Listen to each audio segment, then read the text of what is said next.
Colin Powell once said that when the soldier that reports to you stops bringing you their grievances, two things have happened. Number one, they don't believe you can do anything about it.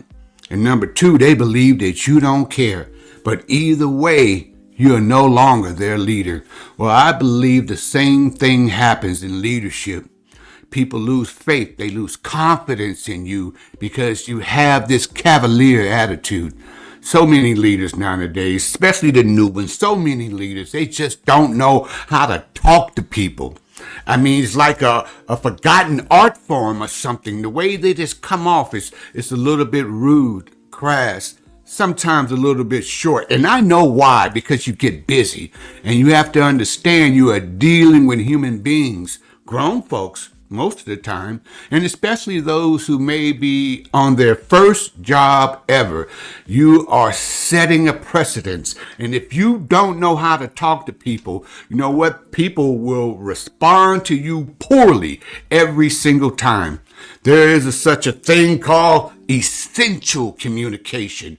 And man, we are lacking. We are lacking in American corporations and worldwide. I think people who come from other companies and they've had this bad taste in their mouth, and then they come upon someone who treats them with respect. Respect has left them in shock and awe. If you have come across that before, but boy, you're in the right place. So come on, cousins, and let's pod about it. In a world fraught with confusion, one man will break his silence.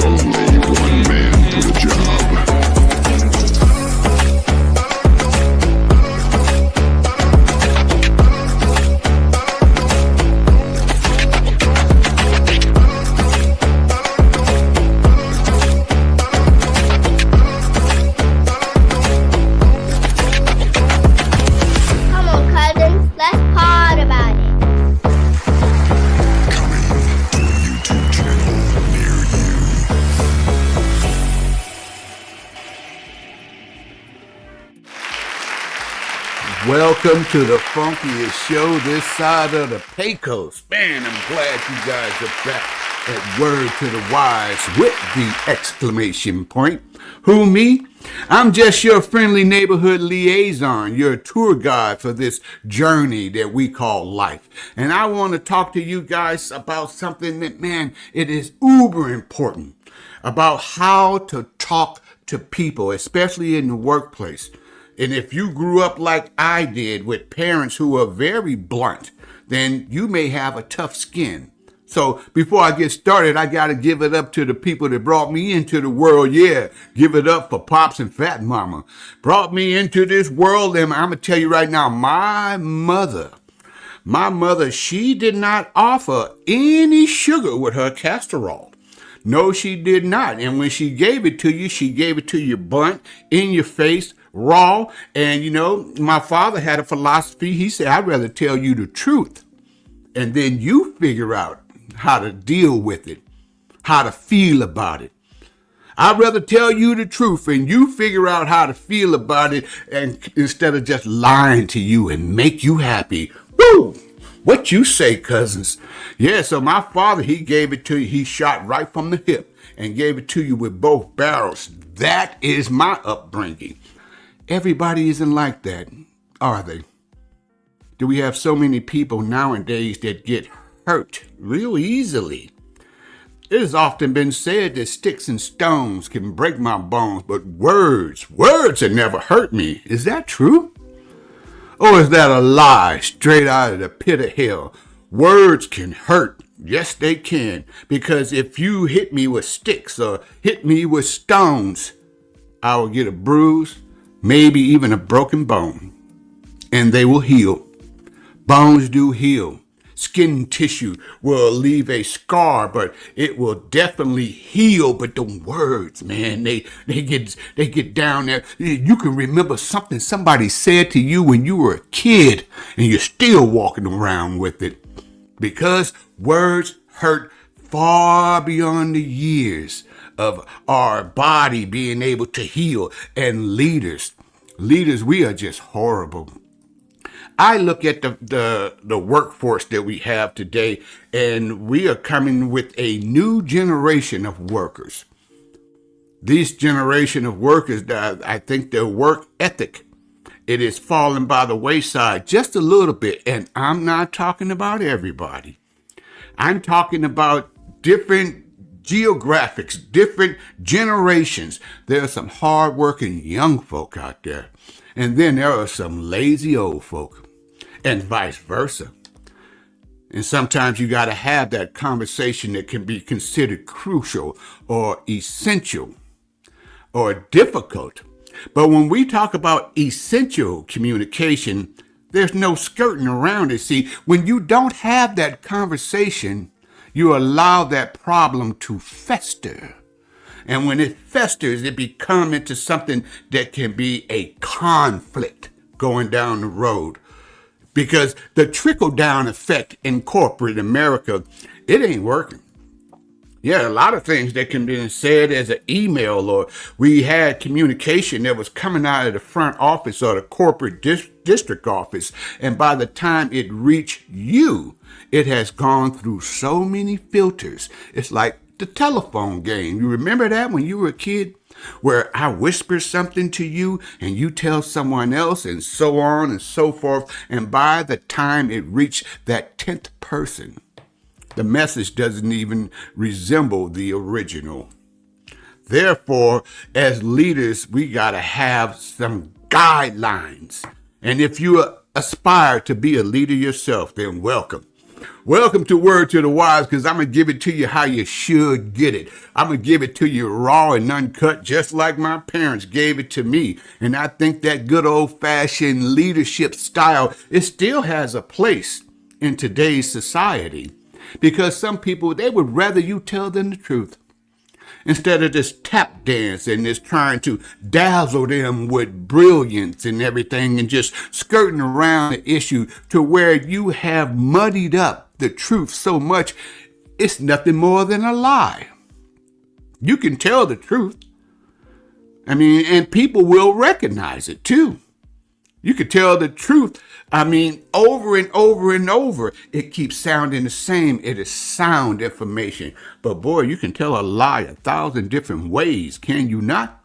You'll tell a lie, and boy, you got to remember that lie and recant the other lie and retract it and then tell a new one. But in corporate America and in the job place and just in just any gig that you can get, I don't care if you're in the entertainment business and you are relying on information from promoters. I don't care if you out there got your own food truck. You're relying on the truth to come from your vendors, and that communication, it gets lost. Why? Because people just don't know how to talk to people sometimes. Sometimes we try to dance around the truth because we have these marching orders. We have marching orders where we were told, hey, what we say here, stays here. Don't go telling everybody else. Don't go tell everybody that it's mandatory overtime. Not yet, okay? But seems like you're trying not to tell the truth and they can hear it. So I want to break it down for you guys here on Word to the Wise podcast. And if you are enjoying these messages, I would appreciate it if you were to like, comment, and subscribe. And you can find me on these channels that you see scrolling down here on the bottom. And there are more channels that you can even enjoy as well.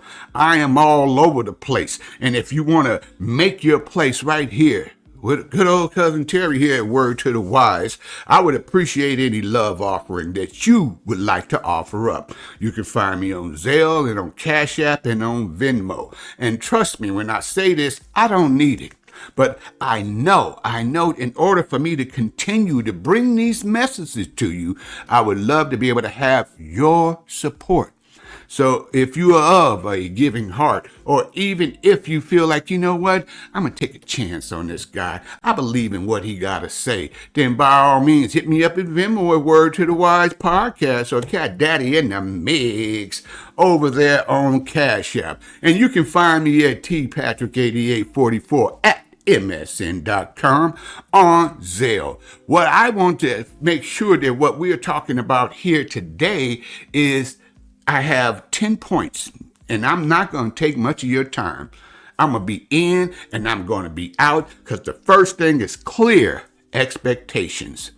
Do you set the expectations with the people that you work with? Do the people you work for set the expectation? Or is it something that is getting lost in the woodwork in today's society? I mean, clear communication is not that hard, as long as you understand that you got to have respect for people. If you're like me, raise your hand, or even better, give me a like and just drop a comment over there in the comment section. How do you respond to threats on the job? Ultimatums, do this or, quid pro quo, give this to me and then I will give that to you. I don't respond well to threats. So make the expectation and make it clear up front. That way, when you approach me and say, I thought we talked about this, don't tell me what I heard. Just tell me what you said, because, see, you can't put the words into my ears. Sometimes your expectations and your communication was muddied up. Yeah, it was foggy like a dirty windshield, and I couldn't see clearly, because you didn't express yourself clearly. But don't threaten me, because I don't respond well. No. I'm the type of person, when you get offensive, I get defensive. If you come at me with an offensive barrage, I'm subject to put my guards up. And when I do, the relationship is severed. We don't have the same relationship anymore. All because you fail to have just clear expectations. Secondly, some active listening. You got 2 ears and only 1 mouth for a reason. You know why. You should listen more. And don't just listen, waiting for your opportunity to speak. I might have something to say that might be of importance to you. So if you are listening and you're sitting down, then try to even the playing field, leaders.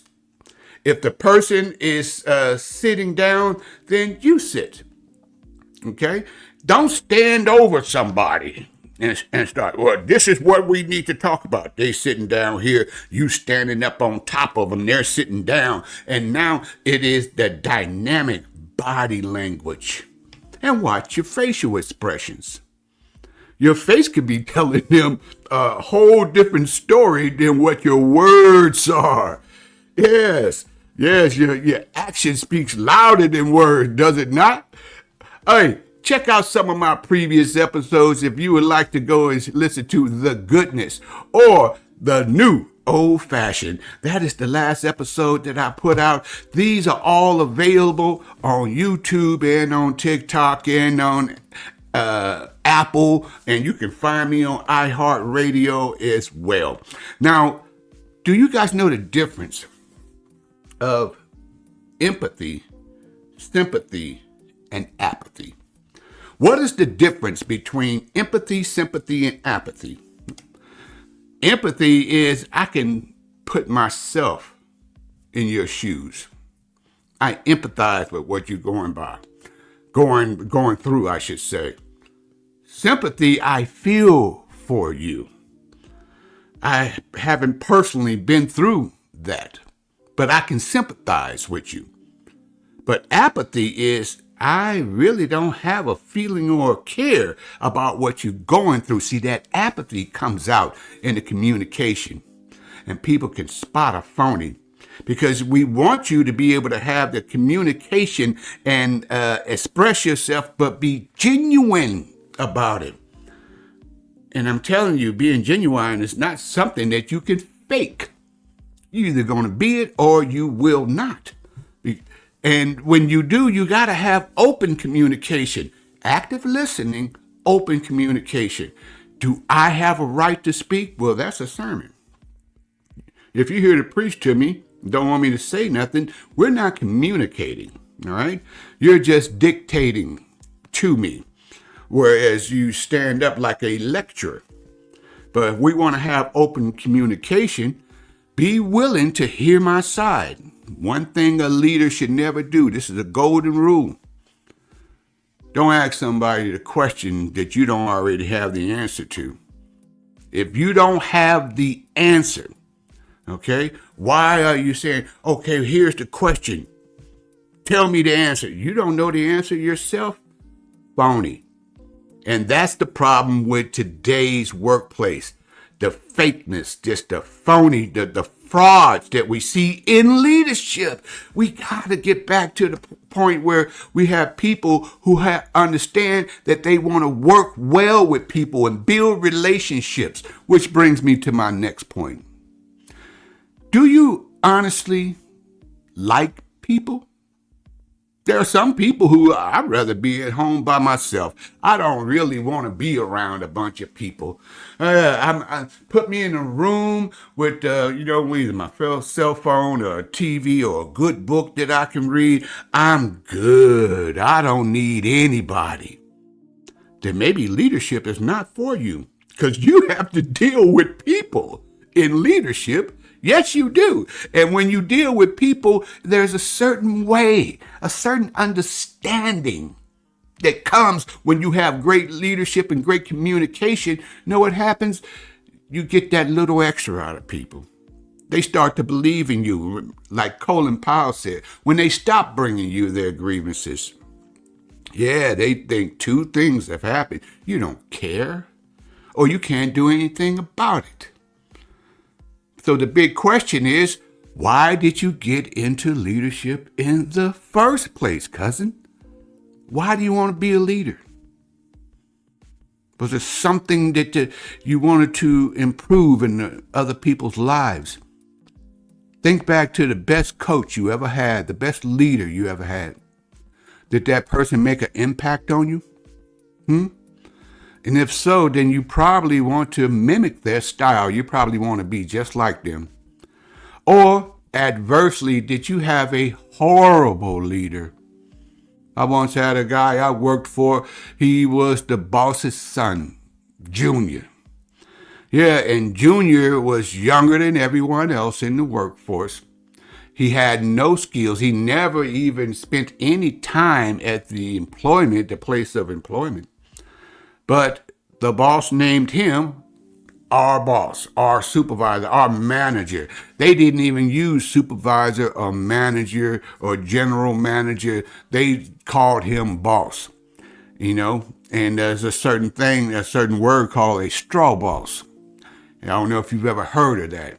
Yeah, boss and title only. But he always had to remind us, I'm the boss, I'm the boss, I'm the boss. You guys are supposed to listen to me. Why won't you guys listen to me? I'm the boss. Listen, if you have to tell people that you're the boss, you're not. You are not like Lord Tywin did in the Game of Thrones when he was trying to explain this to Joffrey. Any man who must constantly say, I am the king is no king at all. So he became a horrible leader, even though he was blessed with the title. Which brings me to my next point. That is very crucial to essential communication. Do you need a title to be a leader? Because like when Colin Powell, he said that, you know what, they're not following you. But I say, you know what, they're following someone else. There is someone that they are following. It's just not you. Have you ever had a job where people brought their problems and their issues to you and you were not the boss? That means they believe in you.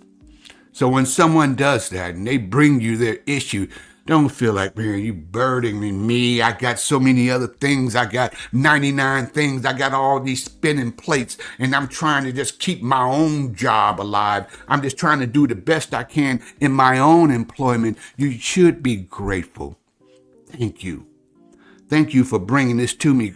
You believe that I care, don't you? You can feel it, right? You feel and you know that I care, and also you know that I can do something about it. Thank you. I appreciate that from the bottom of my heart. You believe in me. Even without the title, they believe in you. And that's why you want to have this positive reinforcement. Remember that. The difference between sympathy, empathy, and apathy. You have to back that up with some positive reinforcements. And that means you regularly recognize your team. And you do it, whether you do it publicly or privately. Some people don't want to be recognized publicly. They feel like you just shamed me. I don't want to get embarrassed. I don't want everybody looking at me. Some people, hey, they want a billboard. They want a Vegas-style sign out there with the flashing lights and 1,000 bulbs. Yes, I did a great job today. Other people, they do not. And it doesn't take a bunch of company-issued accolades either to have that positive reinforcement. Know what I appreciate? If you come to me and you shake my hand and you look me in the eye and you say, you know what, you did a great job. You're doing well. I don't have anything that I can give you, but what you do have is my respect.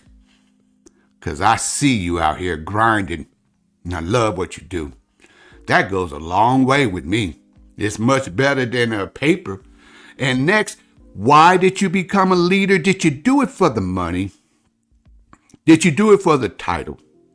See, if you did it for the title, voila, okay, you're a leader. You got the title. Does that really truly make you a leader? No, it does not. And if you did it for the money, boy, you got into it for the wrong reason. See, that money is a very, very fleeting thing. What was mine could easily be yours. And you're going to save some. You're going to spend most of it. You might be able to bank a little bit, but you will always want a little bit more. No matter how much you make. I don't care how much you make. You will always find a way. I can use a little bit more. Maybe a whole lot more. Some of us are working and we feel I should be making twice what I make on my annual salary. You need to double that. So just having the title and a paycheck is not a good reason to be a leader. Best leadership I ever got was from my father, Wilbert Patrick. My dad, greatest man alive, man, and may he rest in peace. His leadership style turns out to be universal. It is globally recognized, and I don't think he knew that. My father dropped out to 8th grade, but boy, he was intelligent. This is his style. He said, Terry, come on, me and you, let's do it together. I'm going to show you, all right? Now that we've done it together, okay, I want you to do it by yourself. I'm going to stand right here. You ask me any questions that you may have. Go ahead, try it. But he wouldn't correct me when I was making a mistake. Good, make that mistake. Yeah, because a mistake could teach you more than success ever could. Make the mistakes, Terry. And then after I made a mistake, he said, you see how you did it? This is the right way. Versus the way that you just did it. Now that you got it, I want you to go and teach somebody else. Show someone else what you learned. You can't keep what you have unless you give it away. Boom. That is universal. I'm a hands-on learner, and I know many of you are too. And if you can do that, be a hands-on learner, don't forget it once you get the leadership role. Have transparency. This is how you do it. It is nothing worse for an associate, an employee, to work for somebody who don't know how to do their own job, let alone know how to do mine. You don't know how to do my job. How are you going to train me? How are you going to teach me? And most importantly, how are you going to reprimand me and hold me accountable and be rude and be a jerk while you're doing it? Yeah, the essential conversation. The conversation is not there. The communication is horrible. There is a breakdown. You got to have an individual approach. You can't lead everyone the same. Be like, hey, I got one style, my way or the highway. That's how it's going to be around here. Don't work with everybody. No, it doesn't. You got to have an individual approach. How can you have that if you don't know your team? You don't know your squad. You don't know your roster. Adjust your style accordingly, but to thine own self be true. Don't change who you are. If you are a driver and you like to get results, you like to hit those metrics, good, be that. But you got to understand where you're strong at one part, you're weak in another. You may lack people skills and you just don't know how to talk to people. Therefore, communication becomes even more so essential to you as a leader. And when you can put all these things together, make sure that you have some inclusivity. Include other people. Why would I want to include them? I'm the boss. You're going to have to do what I said. Oh, wait a minute. When you have a group think and you bring everybody together and you ask them, what's your opinion? How do you feel about it? You're the one out there doing the job. How do you feel about it? Let them weigh in and so they can say, nobody really asked me my opinion before. Now you get the buy-in.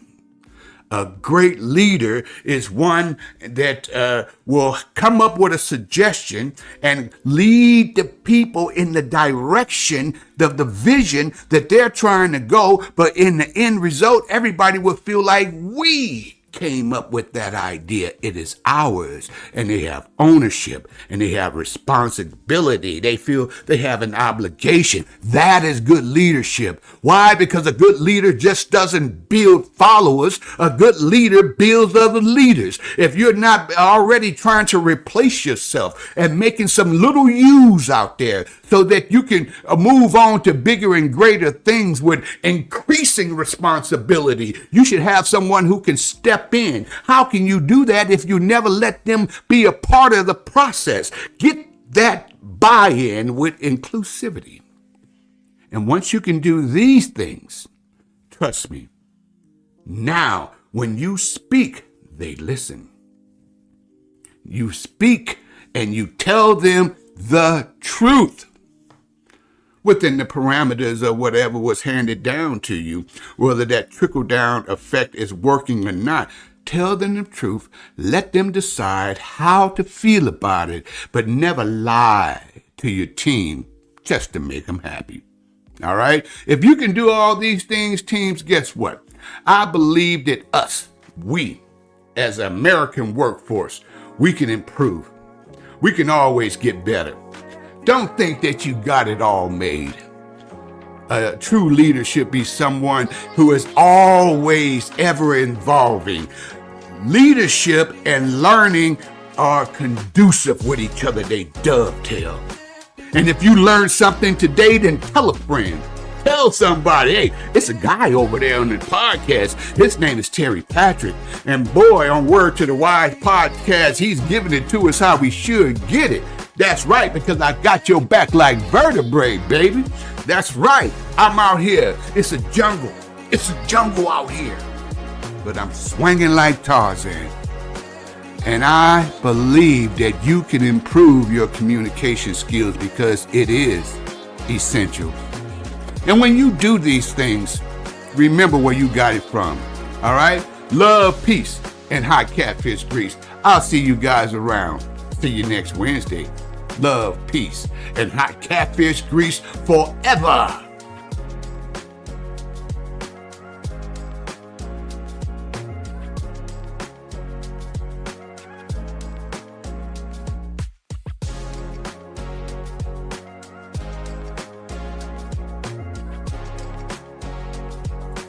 I hope you like the podcast and you really like the podcast.